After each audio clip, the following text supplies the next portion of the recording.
Hello guys, how are you all? Welcome to the learn notes for you. एक बार फिर हम आपके सामने उपस्थित है एक नए सब्जेक्ट के साथ में, जिसमें कि हम UGC net law PYQ series कर रहे हैं सब्जेक्ट वाइज। और आज के हमारे इस वीडियो का सब्जेक्ट है वो है इन्वायरमेंटल लॉ। इन्वायरमेंटल लॉ में कौन कौन से क्वेश्चन किस किस टॉपिक से या किस तरीके से पूछे गए हैं, कौन कौन से केस लॉज आ रहे हैं बार बार जितने भी एग्जाम हो रहे हैं उनमें, उन सभी को आज हम डिस्कस करेंगे। और जैसे कि आपके सामने जो पहला क्वेश्चन है, जिसमें कि हमें 5 केस लॉ दिए गए हैं, इन सभी केसेस के बारे में, जैसे हर एक क्वेश्चन में जहां पर भी इतने केसेस होंगे उन सभी केसेस के बारे में हम देखेंगे कि उनका ईयर क्या है और उनमें फैक्ट क्या डिसाइडेड हुए हैं। आई होप कि ये वीडियो आपके लिए इंटरेस्टिंग होने वाली है और आपके लिए काफी हेल्पफुल होने वाली है। तो अगर आप इस चैनल पे पहली बार आए हैं तो इस चैनल को सब्सक्राइब कर लें और बेल आइकन दबाना ना भूलें, जिससे कि जब भी नई वीडियो अपलोड हो तो उसका नोटिफिकेशन आपको जरूर मिल जाए। और हाँ, आपके लिए इन सभी क्वेश्चंस को एज ए टेस्ट सीरीज के फॉर्म में परफॉर्म करने के लिए हम लेके आए हैं learn notes for you app और वेबसाइट, जिसको कि आप डेस्कटॉप पे एक्सेस कर सकते हो। और जैसे यूजीसी नेट लॉ का एग्जाम होता है सेम टू सेम, वैसे इन सभी टेस्ट को आप करके प्रैक्टिकल वे में देख सकते हो, जिससे कि मेन जब आपका एग्जाम होगा उस टाइम आपको किसी भी तरह की दिक्कत ना हो, और साथ ही साथ में आपकी तैयारी भी होगी, प्रैक्टिस भी होगी और तैयारी भी होगी।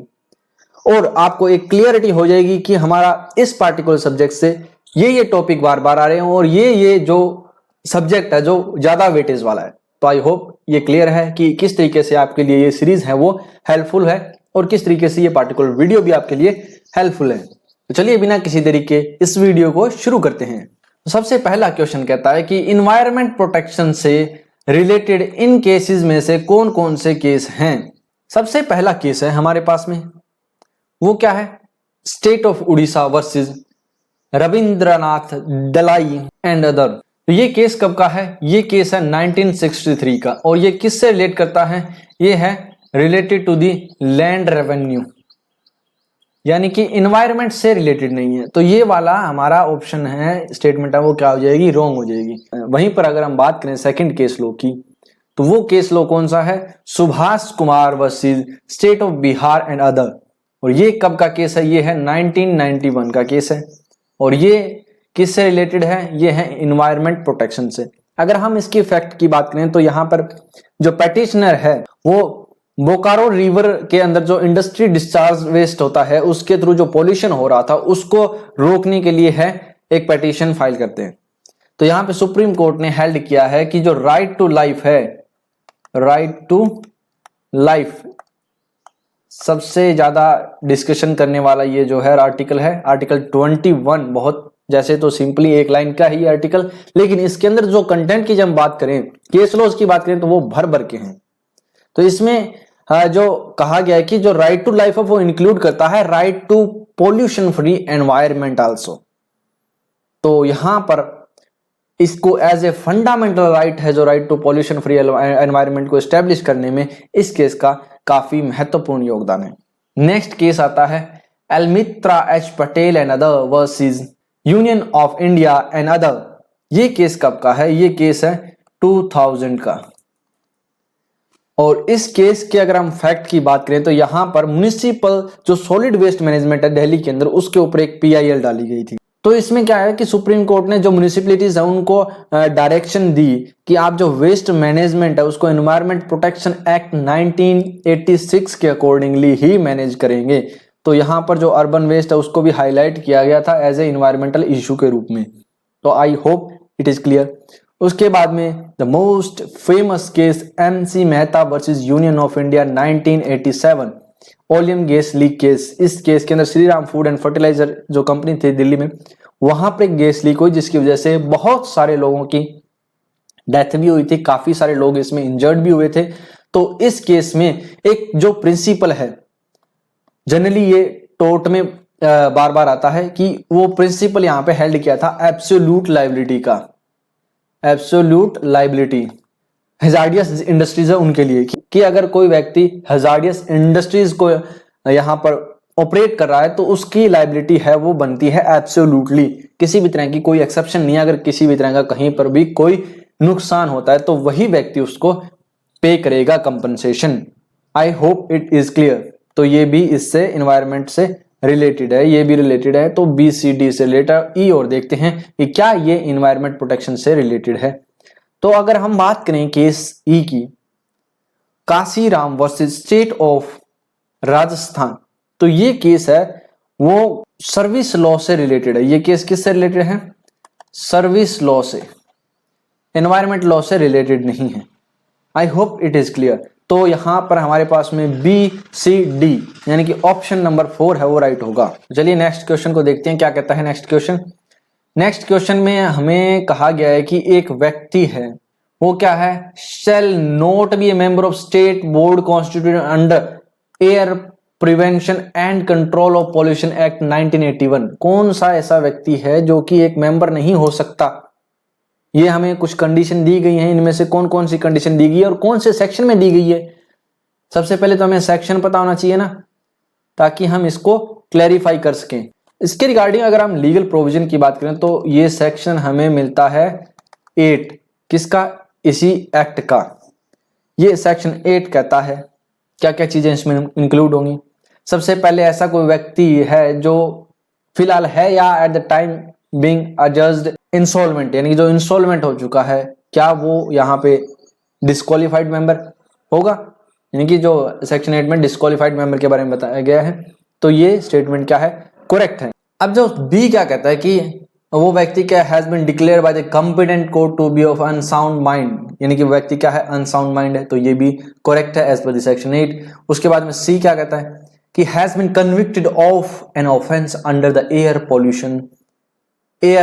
Prevention and control of pollution act 1981, यानी कि इसी एक्ट में वो मेंबर बनने की कोशिश कर और इसी में उसको कन्विक्ट घोषित कर दिया गया। तो क्या ऐसा व्यक्ति बन सकता है? नहीं, ये भी नहीं बन सकता। ओके। उसके बाद में है has become above the 65 year as.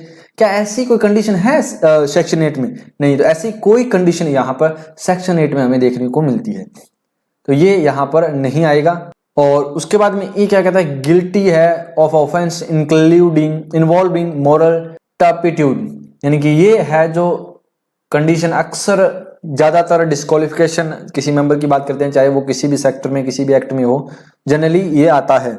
और ये भी अक्सर आते हैं जो अनसाउंड माइंड है, इंसॉल्वेंट वाले। तो ये कुछ कॉमन सी कंडीशन है काफी सारी चीजों के लिए, चाहे वो मेंबर ऑफ पार्लियामेंट की बात करें या फिर कहीं अदर पोस्ट की बात करें, तो ये डिस्क्वालिफिकेशन के लिए एसेंशियल होते हैं। तो ये हैं जो हमारे पास में कौन कौन से हैं, ए बी सी और ई, डी को छोड़कर बाकी सभी हैं एज पर दिस सेक्शन 8। तो इसमें कौन सा हमारा है ऑप्शन राइट होगा? ऑप्शन नंबर 3 इसका राइट होगा। मार्च 2023 में ये क्वेश्चन पूछा गया है। अब आता है हमारे पास में उसके बाद में कुछ ऑनरेबल जस्टिस के हमें नाम दिए गए हैं, हमें बताना है कि उनमें से कौन से हैं जो नेशनल ग्रीन ट्रिब्यूनल के मेंबर हैं वो रह चुके हैं। तो सबसे पहला नाम हमारे पास में है जस्टिस ए सूर्य नारायण नायडू। तो क्या ये फॉर्मर एनजीटी जुडिशियल मेंबर रह चुके हैं? यस। सेकंड है जस्टिस दीपक मिश्रा। तो क्या ये फॉर्मर एनजीटी मेंबर हैं? नहीं, ये नहीं है, ये फॉर्मर सीजेआई हैं लेकिन एनजीटी मेंबर नहीं। उसके बाद में जस्टिस सी वेंकटा रमना। तो क्या ये थे एनजीटी के मेंबर? इन्होंने सदर्न जोन है वहां पर एनजीटी के अंदर सर्व किया हुआ है। उसके बाद में जो जस्टिस रंगनाथ मिश्रा हैं वो क्या है, फॉर्मर सीजीआई हैं लेकिन एनजीटी मेंबर है वो नहीं थे। उसके बाद में जस्टिस प्रताप कुमार राय, तो वो फॉर्मर एनजीटी जुडिशियल मेंबर है वो रह चुके हैं। तो इनमें से हैं जो ए सी और ई है वो क्या होगा, राइट होगा। ऑप्शन नंबर 2 इसका राइट हो जाएगा। आई होप इट इज क्लियर। उसके बाद में क्वेश्चन नंबर 4 में हमें पूछा गया है कि जो नेशनल ग्रीन ट्रिब्यूनल है 2010 वो कब इन्फोर्स में आया? तो वो आया था 18 अक्टूबर 2010 में। Okay, I hope it is clear. Next question number 5। Question number 5 क्या कहता है कि जो एनवायरमेंट वर्ड है वो डिफाइन किया गया है कौन से सेक्शन में, एनवायरमेंट प्रोटेक्शन एक्ट के? तो ये डिफाइन किया गया है सेक्शन 2A में। बाकी के सेक्शन 2E, D, B इनमें क्या क्या चीज डिफाइन की गई है वो देख लेते हैं एक बार। उसके लिए मैं आपके लिए लेके आया हूं एक टेबल। इस टेबल में क्या क्या है? 2A में क्या है, इन्वायरमेंट, मतलब इंक्लूड क्या क्या चीजें इसमें, water, air, land, their interrelationship with the humans, living creatures, plant, micro organism and other and property, ये सारी चीजें इन्वायरमेंट में आती हैं। 2b की बात करें तो इन्वायरमेंटल पॉल्यूटेंट है, यानी कि कोई भी सॉलिड, लिक्विड, गैसियस सब्सटेंस है present in such concentration as may be injurious to the environment, यानी कि जो इन्वायरमेंट के लिए हानिकारक है, ऐसी कुछ भी चीज हो सकती है, सॉलिड, लिक्विड, गैस, ठीक है। अगर वो इंजीरियस नहीं है तो वो तो इन्वायरमेंट का हिस्सा है ना, जैसे ये रहा, यहाँ पे लिक्विड है, सॉलिड है, ये चीज है, तो ये इन्वायरमेंट है। लेकिन अगर वो इंजीरियस हो रही है तो वो क्या होगा, पॉल्यूटेंट बन जाएगा। इन्वायरमेंट पॉल्यूशन 2c में दिया गया है, presence of any environment pollutant, यानी कि इसकी प्रेजेंस है वो किस में है, इन्वायरमेंट में, वो क्या हो गया, इन्वायरमेंट पॉल्यूशन हो गया। 2d किसकी बात करता है, 2d कहता है handling in relation to the hazardous substance के बारे में, यानी कि manufacture, processing, treatment, packaging, storage, transportation, use, collection, destruction या कन्वर्जन एक्सेट्रा, ये सारी की सारी चीजें हैजार्डियस सब्सटेंस में रिलेशन में बात करें कि इनकी हैंडलिंग है वो कैसे होगी। उसके बाद में 2e हैजार्डियस सब्सटेंस क्या होते हैं, ये कोई भी सब्सटेंस या प्रिपरेशन जो कि by reason of its chemical और फिजिको-केमिकल प्रॉपर्टीज की वजह से लाइबल है to cause harm to living being और एनवायरनमेंट, यानी कि लिविंग बीइंग और एनवायरनमेंट दोनों को हार्म पहुंचा रहे हैं उनके केमिकल या फिजिकल स्ट्रक्चर की वजह से, फिजिकल और केमिकल जो उनकी प्रॉपर्टीज है उनकी वजह से। तो ऐसे किसी भी सब्सटेंस को या प्रिपरेशन को हम क्या कहते हैं, हैजार्डियस सब्सटेंस।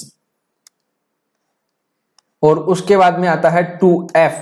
2f में क्या दिया गया है, ऑक्यूपायर। ऑक्यूपायर का मतलब क्या है, in relation to the factory premises means the person who has control over the affair of the factory or premises।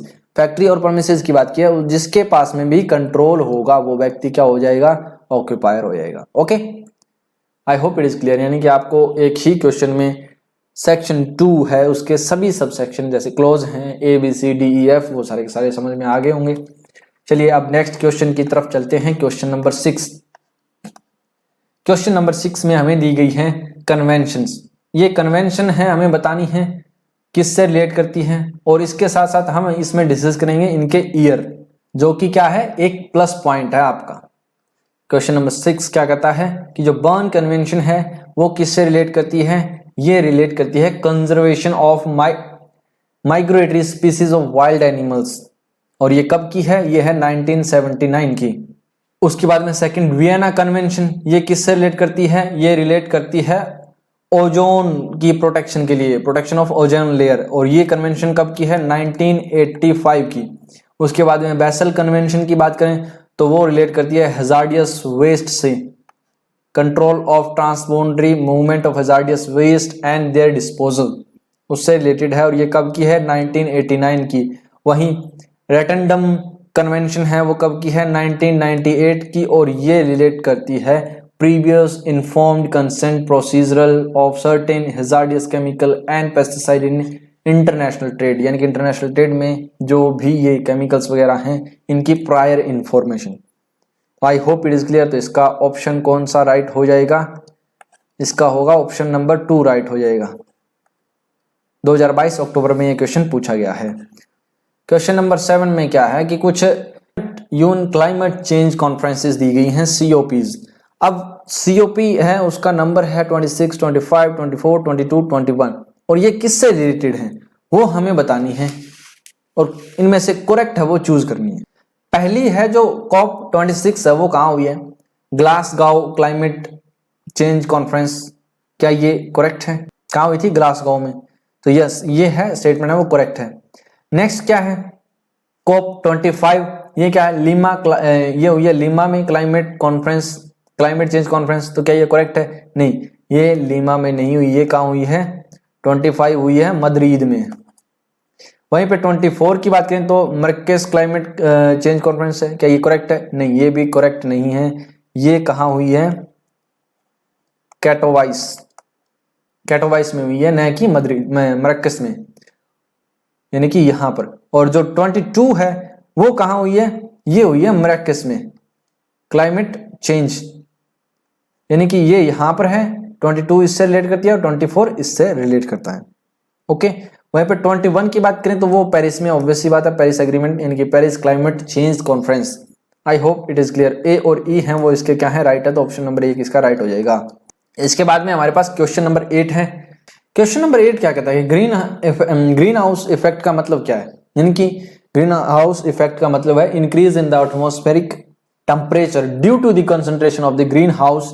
क्या वो गैसेस हैं एटमॉस्फेयर में, या फिर ग्रोइंग वेजिटेबल है, फ्लोर है, या फिर ग्रोइंग फूड क्रॉप है, या फिर photosynthesis in the plant grow in sunlight receive the glass house. क्या ये सारी चीजें इसमें? नहीं, इसमें सिर्फ ओनली वन, यानी कि जो गैसेस हैं ग्रीन हाउस गैसेस, जैसे कि CO2 है, CH4 है, N2O है, यानी कि ये जो गैसेस हैं वो हीट को ट्रैप करती हैं, जो कि ग्लोबल वार्मिंग के लिए लाइबल होती हैं। तो इसलिए इन गैसेस का एटमॉस्फेयर में जो है कंसंट्रेशन का इंक्रीज होना एटमॉस्फेरिक टेम्परेचर को भी इंक्रीज करता है, जिसको कि हम ग्रीन हाउस इफेक्ट कहते हैं। आई hope it is clear. Next question, question number 9। Question number 9 में हमारे पास में कुछ प्रोटोकॉल या कहें डेक्लेरेशन दी गई है, जिनको कि हमें क्रोनोलॉजिकल ऑर्डर या सीक्वेंस में है जो सेट करना है। तो इसके लिए सिंपल सी बात हमें पता होना चाहिए इनके ईयर। तो इनके ईयर के लिए हमें सबसे पहले देखते हैं क्योटो प्रोटोकॉल है, वो कब की है? ये है 1997 की। फोर्स में कब आई है? 2005 में। वहीं पे हम कार्टागाना प्रोटोकॉल ऑन बायोसेफ्टी की बात करें तो ये है 2000 की। मॉन्टेरियल प्रोटोकॉल वो कब की है? ये है 1987 की। वहीं पर अगर नगोया प्रोटोकॉल की बात करें तो ये है 2010 की। और Rio declaration on environmental and development, तो ये है जो रियो डिक्लेरेशन है 1992 की। तो इसका करेक्ट जो है सीक्वेंस क्या होगा? CAEB और D। तो क्या ये जो है इसमें ऑप्शन में दिया गया है कहीं पे भी? नहीं, ये ऑप्शन में कहीं नहीं है। इसी वजह से ये जो क्वेश्चन है NTA के द्वारा ड्रॉप कर दिया गया था, अक्टूबर 2022 में आया हुआ है। तो आप अब इस करेक्ट सीक्वेंस को है याद कर लेना, ईयर याद कर लेना, ताकि आगे हेल्पफुल रहे। Next question number 10। Question number 10 में भी हमें कुछ कन्वेंशन दी गई हैं, जिनको कि हमें उनके ईयर के साथ में मैच करना है। तो सबसे पहले लिस्ट 1 में कौन सी है? रामसर कन्वेंशन कब की है? ये है 1971, और ये ऑप्शन में यहां पर कहीं पर भी नहीं है। इसी वजह से ये क्वेश्चन भी ड्रॉप किया गया है। तो ये किससे रिलेटेड है? वेटलैंड से। ये एक्चुअल में यहां पर होना चाहिए था 1971। नेक्स्ट आती है कन्वेंशन ऑन बायोलॉजिकल डाइवर्सिटी, और ये है जो कब की है? 1992 की। किससे रिलेटेड है? बायोडाइवर्सिटी से रिलेटेड है। उसके बाद में मिनी माता कन्वेंशन, ये कन्वेंशन कब की है? 2013 की है, और किससे रिलेटेड है? मरकरी से। उसके बाद में है the United Nation convention to combat desertification, और ये है 1994 की। तो आई होप कि ये जो है आपको सीक्वेंस है वो समझ में आ गया, कौन सी जो कन्वेंशन है कौन से ईयर में है।